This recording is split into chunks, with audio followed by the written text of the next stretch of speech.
নতুন একটি ভোরে সকলকে জানাই সুপ্রভাত। চেনা পথগুলো পিছনে ফেলে দুরন্ত গতিতে এগিয়ে চলেছে আমাদের বাহনটি। পৌঁছালাম শ্যামবাজার পাঁচমাথার মোড়, আর এখানেই পাবো ফেলে আসা কিছু স্মৃতি এবং অগোছালোভাবে ছড়িয়ে ছিটিয়ে থাকা কিছু নির্ভেজাল আড্ডা। তবে বৈঠকি আড্ডাই যখন উদ্দেশ্য, আরজিকর রোড ও শ্যামবাজার মোড়ের এই সংযোগস্থলে রয়েছে ঠিক তেমনই এক চায়ের দোকান, যার নাম ন্যাশনাল ইকোনমিক রেস্টুরেন্ট। তবে আসুন যাওয়া যাক আর চেটেপুটে নিয়ে নিজেরাই নিজেদের যেন উপহার দিই এই আড্ডা মাখা সকালটা।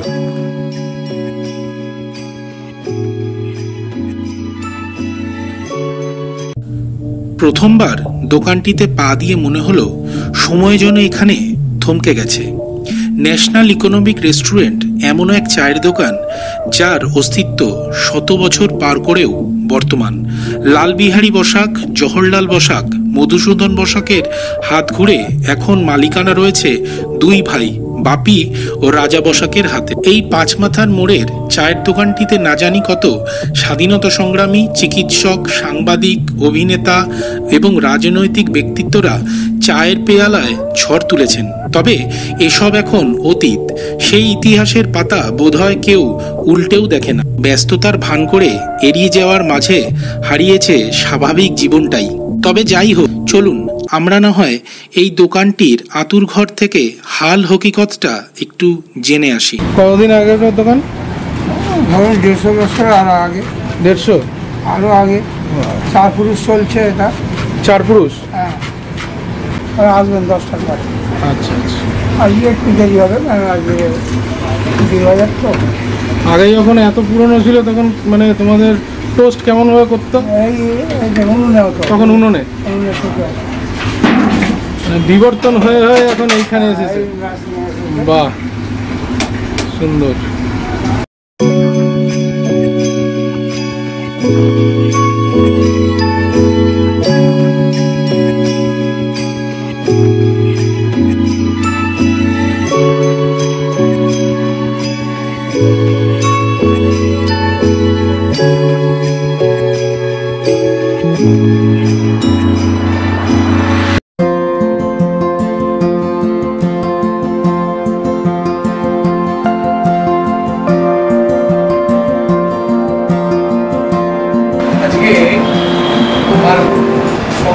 সৌরভ, যাকে আগের দিন আপনারা দেখেছিলেন রমজানের স্পেশাল এপিসোডে, ক্যামেরাটা ধরে গেছে, পরে ওর সঙ্গে ওকে আমি ফ্রেম করব, ঠিক আছে?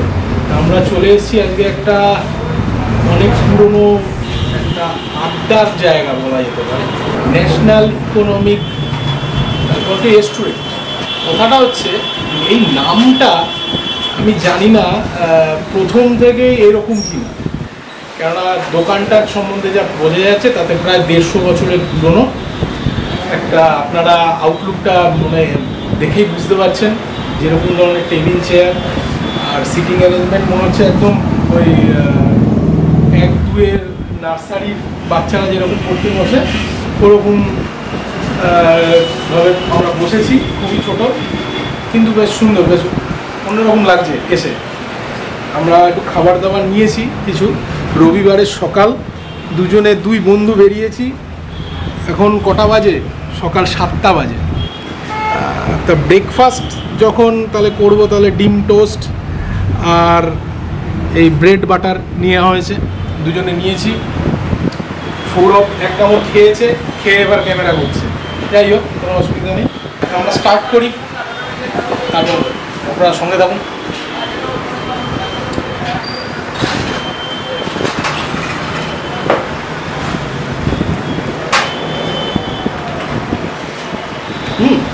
একটা কথা, পুরোনো স্টাইলেরই ওরকম ব্রেড, যেটা 1 পাউন্ডের একসঙ্গে আসতো, আমরা খেতাম। এগুলো সাধারণত বেশিরভাগই টোস্ট, তারপর ঘুগনি এসবের সঙ্গে যায়। এখানে স্তরে স্তরে রাখা রয়েছে, আপনারা দেখতেও পাবেন, আমি তুলেওছি সবাই। এটা বেশ ভালো, টোস্টটা খুব সুন্দর হয়েছে। আমি ওনাদের কিচেনের যে শেফ রয়েছে কিংবা যে কাকু রয়েছে আর কি, ওনাকে জিজ্ঞেস করলাম যে প্রথম থেকে টোস্টটা কীভাবে হতো। তখন বলতো আগে উনুনে হতো, এখন বিবর্তন হয়ে হয়ে যা কথা বললেন যে এখন টোস্টারে হচ্ছে, এটাও বেশ ভালো। এর জন্যই আমি জিজ্ঞেস করছি যে এই ন্যাশনাল ইকোনমিক রেস্টুরেন্ট নামটা কি প্রথম থেকেই এরকম, নাকি আলাদা আদার্স কোনো নাম ছিল তখনকার, এটাই আমার জানার ইচ্ছা রইল।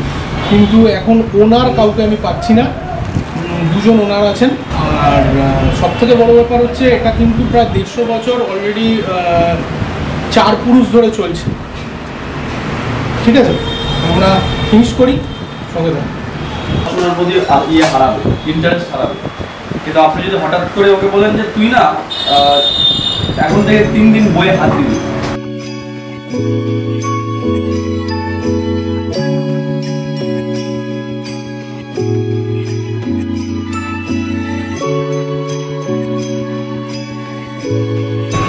যে আড্ডাটা হারিয়ে যাচ্ছিল সেই আড্ডাটাই ফিরে এসেছি আজকে আমরা। এই দাদা মর্নিং ওয়াক থেকে বেরিয়ে এখানে এসছেন চা খেতে, আর আমরা এখানে এসেছি আমাদের কাজে। সেই আড্ডাটাই চলছে, সেটাই বলছি, এটাই দরকার, এটা হারিয়ে যাচ্ছে দিন দিন। সুতরাং এইরকম ধরনের ছোট ছোট রেস্টুরেন্ট এটাও দরকার। ঠিক আছে, আসুন এসব জায়গাগুলোতে, এটার কিছু একটা ঐতিহ্য আছে এইসব পুরনো জায়গাগুলো, এটাকে একটু বাঁচিয়ে রাখতে হবে আজকের দিনে। অনেক বড় বড় মল, অনেক কিছু ঝাঁ চকচকে সব জিনিস হচ্ছে, কিন্তু এইটাকে হারাতে দেবেন না। এটা দায়িত্ব কিন্তু আপনাদের, আমাদের মতন লোকেদের। ঠিক আছে, সঙ্গে থাকুন। এই পোচটা দেখে অনেক দিন বাদে এই পোচটা খাচ্ছি, খাওয়া হয় না এখন। মা খুব ভালো বানিয়ে দিত, বুঝেছিস তো, মানে সেই পুরনো ব্যাপারটা এখনো বেশ দারুণ লাগছে। স্মুথ একদম। খা খেয়ে দেখ ভাই। এই পোচের একটা গল্প বলছি। হ্যাঁ বল। আমি জীবনে কবে পোচ খেয়েছিলাম, হ্যাঁ বলতে বলতে লেবু চা এসে গেছে। হ্যাঁ, এই বিকাশ চার প্রতি একটা আলাদা ভালোবাসা আছে। বাহ, দারুণ। তো পোচের গল্পটা যেটা বলছিলাম, দীঘার সি বিচে পোচ খাবে, একটা আলাদা অনুভূতি হবে সকালবেলা। আচ্ছা, এবার আমি তোকে একটা কথা বলি এর মধ্যে। হ্যাঁ, তুই এই পোচ তো খেয়েছিস, হ্যাঁ, এই পোচ তো খেয়েছিস, হ্যাঁ। কিন্তু তুই এরকম পোচ কি খেয়েছিস যেটা কিনা জলে দেওয়া হয়? এই না, সেরকম তো কোনো পোচ খাইনি। খাসনি? আচ্ছা, কোনো সময় আপনারা খেয়ে থাকলে আমাকে কমেন্ট বক্সে অবশ্যই জানাবেন, আর কীভাবে বানাতে হয় সেটা আপনাকে আমি বলে দেবো, এখনই বলবো। জলের মধ্যে পোচ বানানো শুনেছিস কোনোদিন? না, শুনেইনি, বলে দিচ্ছি। যেমন জলটা ফুটবে, যেমন আমরা ডিমটাকে ভেঙে তেলে ছাড়ি, ওরকমই জলে দিতে হবে, হয়ে যাবে। এবং কোনো অয়েল নয়, যথেষ্ট স্বাস্থ্যকর। যারা সিদ্ধ ডিম, অনেক বাচ্চা আছে সিদ্ধ ডিমটা খেতে চায় না, কিন্তু পোচটা দেখলে খেয়ে নেবে, সেরকম ওটা খেতে পারেন। খুবই স্বাস্থ্যকর, কোনো তেলও যাচ্ছে না, আরও ভালো। তার মধ্যে থেকে উপর থেকে আপনি গোলমরিচ ছড়িয়ে দিন, দারুণ লাগে, দারুণ। ট্রাই করে দেখবেন। হ্যাঁ হ্যাঁ, অদ্ভুত বিষয়, ওটা খাবার ইচ্ছা আছে, একদিন হয়তো কোনোদিন খাবো। দেখো এখন চাটাই নিতে। এই যে সকালবেলার আড্ডাটা দুই বন্ধু মারলাম, আড্ডা মারা যেটা বাঙালিরা যা বলে একদম, যে আড্ডা মারা, সেটা যে মারলাম আমরা আড্ডাটা, আর তার সঙ্গে যে আমরা ব্রেকফাস্ট করলাম, তাতে খরচা হলো আমাদের 128 টাকা। আড্ডার জন্য কোনো খরচা হয়নি, খরচাটা শুধু খাবারের জন্য। ঠিক আছে, বলে রাখলাম আপনাদের, এখানে কোনো বিল টিল পাবেন না, নর্মাল ক্যাশ পেমেন্টই করতে হবে। অনলাইন হয় কিনা আমি জানি না, বলতে পারছি না। আমি ক্যাশই দিয়েছি, তাই ক্যাশেটাই বললাম আপনাদের। ঠিক আছে, সঙ্গে থাকুন। রবিবাসরীয় চায়ের আড্ডাটি ফেলে উঠে পড়লাম আর এগোলাম আজকের দিনের দ্বিতীয় গন্তব্য, আদি হরিদাস মোদকে, যার দূরত্ব মাত্র 10 পা ন্যাশনাল ইকোনমিক রেস্টুরেন্টের থেকে। তবে এই 250 বছর ঐতিহ্য নিয়ে দাঁড়িয়ে থাকা দোকানটির ওপেনিং টাইম সকাল 8টার পর, তাই দুই বন্ধু মিলে একফালি দোকানটির কিছু ভিডিও নিয়ে বসে পড়লাম সেই আড্ডা বা আলোচনাতে, যাতে যোগ দিন আপনারাও। চলে আসুন।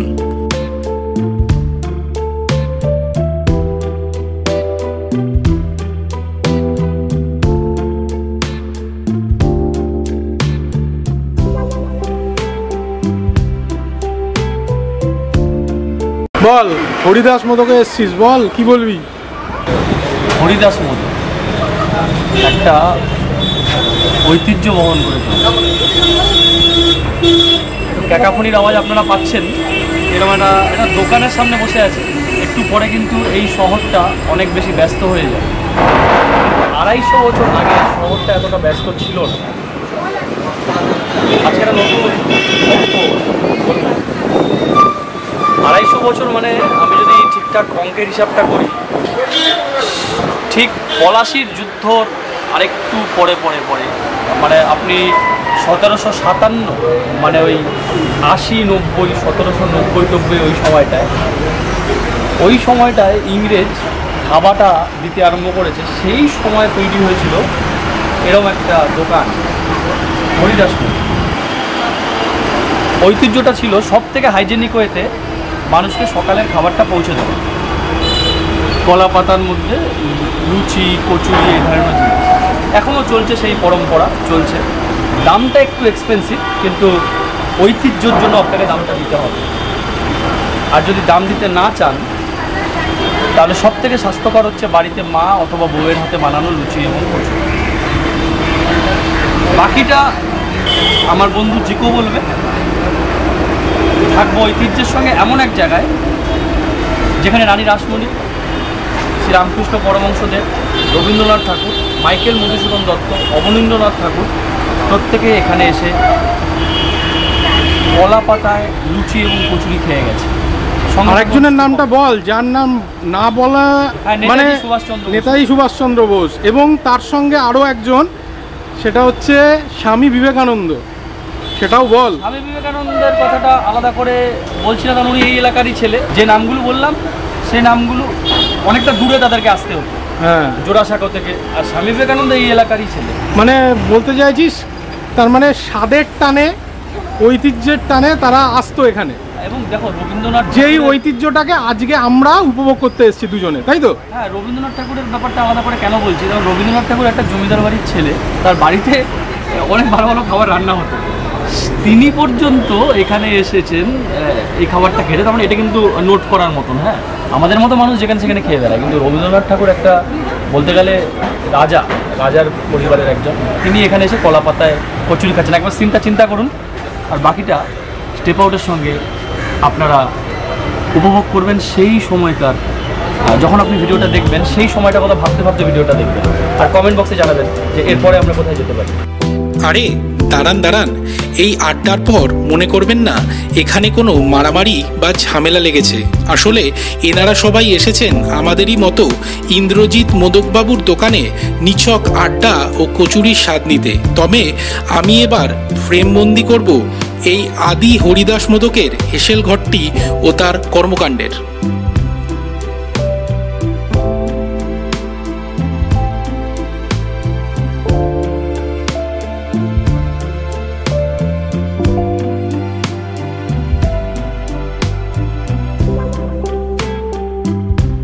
কচুরিগুলো গরম তেলের সাগরে ড্রাইভ দেওয়া শুরু হতেই বুঝলাম এবার পাত পড়ার পালা। তবে আর দেরি না করে অপরিচিত কোনো এক ভদ্রলোকের গা ঘেঁষেই বসে পড়লাম এই 250 বছরের ঐতিহ্য বহন করা কচুরি ও ছোলার ডালের স্বাদ নিতে। তবে আপনারা কোনোদিন এই দোকানটির খাদ্য তালিকা থেকে কিছু চেখে থাকলে তার অভিজ্ঞতা অবশ্যই কমেন্ট বক্সে আমাকে জানাতে ভুলবেন না যেন। আচ্ছা, আমাকে কচুরি লুচি মিক্স করে দেন। লুচি হবে না? কচুরি লাভলি। ও লাভলি।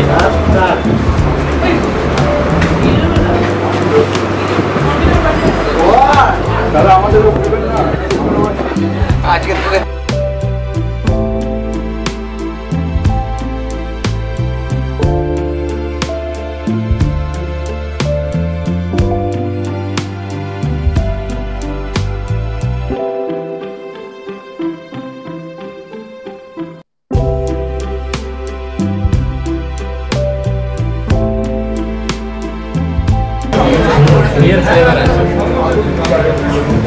কেমন খেতে? ভালো লাগলো? মানে 1 বছর ধরে যে ওয়েট করে আছেন সেটা কি সার্থক লাগছে? হ্যাঁ, এর ফ্লেভারটা আছে। নাইস। মানে ডালডা না ঘি, তাই তো?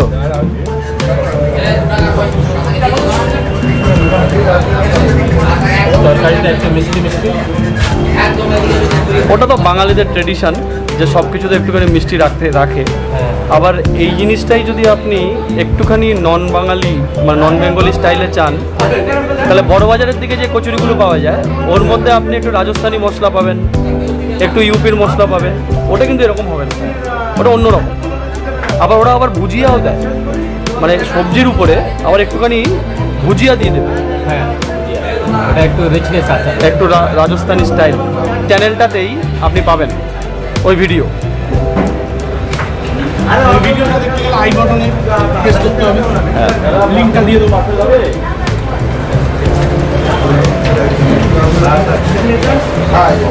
মিলবে না, জোয়ানের একটা ফ্লেভার আছে। হ্যাঁ, জোয়ান তো ভালো ফ্লেভার আছে। তরকারিটা কিন্তু সিম্পল, গরম।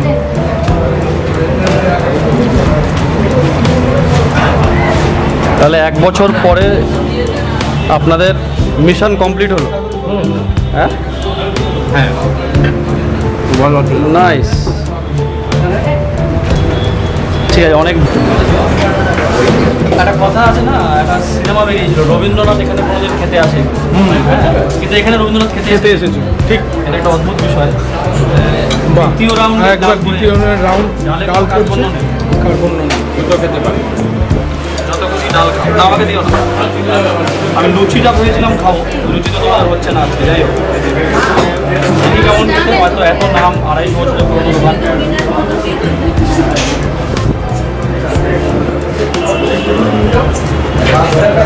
বল, ফার্স্ট বাইট ইমপ্রেশনটা কিরকম? ফার্স্ট বাইট ইমপ্রেশন হচ্ছে একটা ফ্রেশ কচুরি, এছাড়া আর কিছু নয়। আমি এরকম কচুরি অনেক খেয়েছি, অনেক জায়গায় খেয়েছি, কিন্তু শুধুমাত্র ট্রেডিশনটার জন্য এই দামটা দেওয়া। আর বাইরে দেখুন, সকালবেলা 8টা বাজে, এখন কত লোক ভিড় হয়ে গেছে। যারা কমার্সের ছাত্র তারা কিন্তু এখান থেকে একটা প্রফিট ব্যালেন্স হিসাবটা পার ভালো। ঠিক আছে, ওকে এখন খাই। একটা কথা না বললেই নয়, আমি যদিও নিজে এই কচুরি জিনিসটা সেরকমভাবে প্রেফার করি না, কিন্তু খেতে বেশ ভালোই। সবথেকে মজার ব্যাপার হচ্ছে জিনিসটা বেশ ফ্রেশ, এটা বোঝা যাচ্ছে।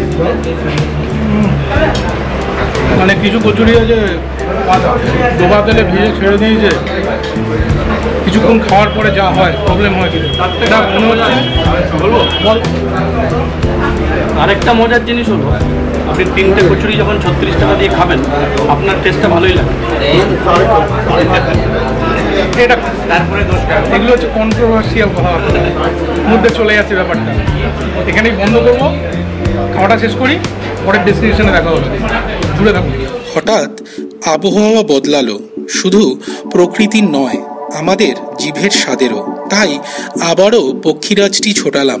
হাতিবাগানের স্টার থিয়েটারকে পাশে ফেলে এবারের গন্তব্য স্কটিশ চার্চ কলেজিয়েট স্কুলের ঠিক উল্টো দিকের গলি, ভীম ঘোষ লেন, যার কিছু দূরেই অবস্থিত প্রায় 130 বছরের কাশীনাথ পান নামক এই ঐতিহ্যবাহী মিষ্টির দোকানটি, যার মিষ্টির স্বাদ নিতে আমরা বেশ উদগ্রীব। তবে তার সঙ্গে অবশ্যই থাকবে কিছু আড্ডা ও দুই বন্ধুর খুনসুটি। তবে হ্যাঁ, এখানকার ওনার দুলাল পান মহাশয় কিন্তু আমাদের প্রথমবার আপ্যায়ন করেন ছোট্ট একটি মিষ্টিমুখ করিয়েই। তবে যাই, আপনাদের সঙ্গে পরিচয় করিয়ে দিই এই দোকানটির। সন্দেশ, হ্যাঁ, 3 টাকা তো সন্দেশ খাবো না, খেয়ে দেখ। তুই গা ভালো বেশ। এগুলো কিন্তু পুজো টুজোতে দিলে বাড়িতে প্রত্যেকদিন নকুলদানার পরিবর্তে বেশ ভালো লাগে। আরে তুই এই বলছিস নকুলদানার পরিবর্তে, এখন গুজিয়ার দামই নর্মাল আমাদের ওইসব মানে মফস্বল সাইডের দোকানগুলোতে গুজিয়ার দামই 2 টাকা হয়ে গেছে। ছোট ছোট বাচ্চাদের ভক্তি ফিরিয়ে আনার জন্য এই গুলি সন্দেশগুলো যদি প্রসাদ হিসাবে ইউজ করা হয়, তাহলে প্রতিদিন ঠাকুর নমস্কার করবে একটা গুলি সন্দেশ পাওয়ার জন্য। ভালো কনসেপ্ট। এইসব কমেন্ট করে বলুন, এগুলো যে বলছে এগুলোকে কমেন্ট করে বলুন। মায়াপুরে কি ছিল? মায়াপুরে ছিল, আপনারা তো জানেন। আবার সেই ব্যাক টু মায়াপুর, কিছু বলুন ওকে। আমি আর নিতে পারছি না মাঝে মাঝে। যদি দইটা আমার ভালো লাগে তাহলে বাড়ির জন্য আমি আবার নিয়ে যাবো। এটা কি সাদা মিষ্টি দই না? লাভলি। মানে চিনি দিয়ে হচ্ছে মিষ্টিটা। নে খা। এই যা বলা, হ্যাঁ সাদা মিষ্টি দই, হ্যাঁ আমাদের ওখানে বাতাসা দিয়ে লাল করে, নবদ্বীপের ক্ষীর দই আপনারা শুনেছেন, হ্যাঁ এখানে সাদা মিষ্টি দই। উত্তর কলকাতার একটা ঐতিহ্যবাহী বৈশিষ্ট্য বলতে পারে। আমি মিষ্টি দই থেকে টক দই বেশি ভালোবাসি, কিন্তু এই মিষ্টি দইটা আমার বেশ ভালো লাগছে, বেশি কড়া মিষ্টি নয়। আজকে আমি ওকে দিয়ে সব প্রথমে ট্রাই করাচ্ছি। আমি না আমার জন্য 250 প্যাক করে আমার জন্য একটা 250 দুটো। তো আমার ওখানে 250 তো হবে না, আমি একটা 500, তোর কি 500 না 500 দে, 500 আমি 500 নেব, আমার একটা 500। আপনারা শুনতেই পাচ্ছেন যে আমরা অর্ডার দিচ্ছি, কোনো ফেক ব্যাপার নেই, ফেক কোনো ব্যাপার নেই যে আমরা শুধু রিভিউ দেওয়ার জন্য এসেছি। সত্যি দইটা ভালো খেতে, যদিও আমি ট্রাই করিনি, এখন আমি ট্রাই করবো। বলবার আছে আপনাদের, ওর খাওয়াতেই আমি বুঝতে পারছি, কারণ ও ট্রু রিভিউই দেবে, উল্টো পাল্টা রিভিউ দেবে না। আমি আপনাকে একটা কথা বলছি, কেন আমি এখন রিভিউটা করছি। এই আপনারা তো জিপোকে দেখেছেন বিভিন্ন রিভিউ করতে, কিন্তু যখনই এই মিষ্টি জাতীয় কিছু আসে তখন আমি নিজেকে রেজিস্ট করতে পারি না, তাই আমি বলতে আরম্ভ করি। যদিও আমি ক্যামেরাম্যান, আমি ক্যামেরাটা করি, কিন্তু এই দইটা আমি দেখেছি ঠিক হাফ হাফ করে ভাগ করে নিচ্ছি। এটা ভাগ হয়ে গেছে হাফ হাফ, অর্ধেক আমি খাবো অর্ধেক ও খাবে, ঠিক আছে। অ্যাকচুয়ালি ব্যাপারটা বলি, সেটা হচ্ছে সকালবেলা থেকে মানে প্রথমে ব্রেড টোস্ট, ডিমের পোচ, অমলেট, তারপর হরিদাস মোদকের অত সুন্দর কচুরি ঘিরে ঠাসা দোকানে, তা একটু মিষ্টি মিষ্টি চাইছিল কিছু। তা দই না হলে হয়, রবিবার দিন বাঙালি ছেলে আমরা, একটা পুরনো ঐতিহ্যের তো ব্যাপার আছে আজকে, যেটাকে আমরা ধরার চেষ্টা করছি, প্রেমবন্দি করার চেষ্টা করছি আপনাদের জন্য। তাই এই দইটাকে না ধরলেই নয়, তাই চলে এসেছি।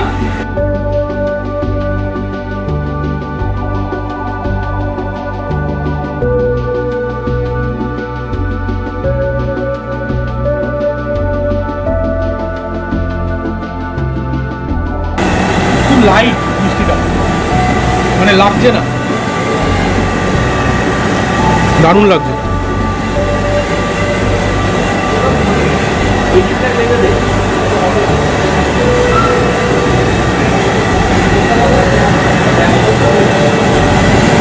বিয়ে বাড়ি পাশে যদি এই মিষ্টি পড়ে ভাই, হারিকে হারি উঠে যাবে, বুঝলিস? এই জন্যই পড়বে না। দারুণ দারুণ। আরও আইটেম আছে,